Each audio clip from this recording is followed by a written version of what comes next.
Rebonjour, je sors à nouveau du caveau vintage pour les besoins d'une cliente qui venait chercher son année de naissance en l'occurrence. J'en ai profité pour sortir 2 bouteilles de champagne, 2 bouteilles d'une petite maison sise à Cramant. Cramant est un des villages classés Grand Cru en Chardonnay pour l'appellation Champagne.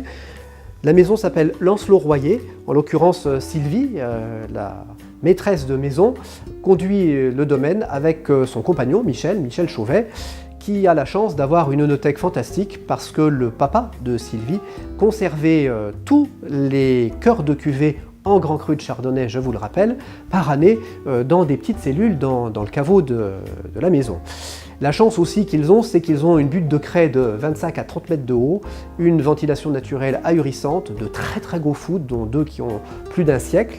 Et particularité supplémentaire, j'ai beaucoup de chance également de pouvoir avoir des cuvées anciennes que nous dégorgeons ensemble avec Michel et Sylvie à la demande en fonction de certains millésimes. Là, je tiens dans la main un millésime 76. 76, c'était une année caniculaire, solaire, ahurissante, beaucoup d'acidité dans les vins, donc des potentiels de garde très longues, voire extrêmement longues.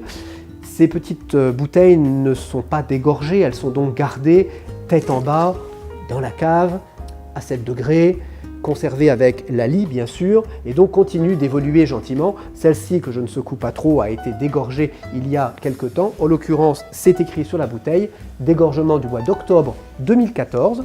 Nous l'avons dosé très peu, à 2,5 grammes pour conserver la tension et la minéralité du vin. Des champagnes bien complexes pour le repas, la gastronomie, pour amateurs de choses un peu plus complexes dans la palette d'arômes, dans le nez, et surtout un peu décalées des champagnes traditionnels.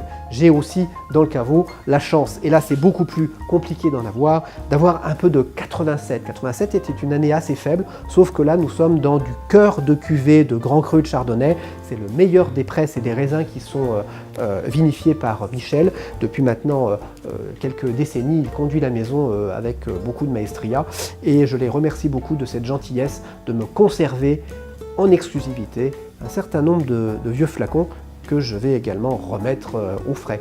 À bientôt.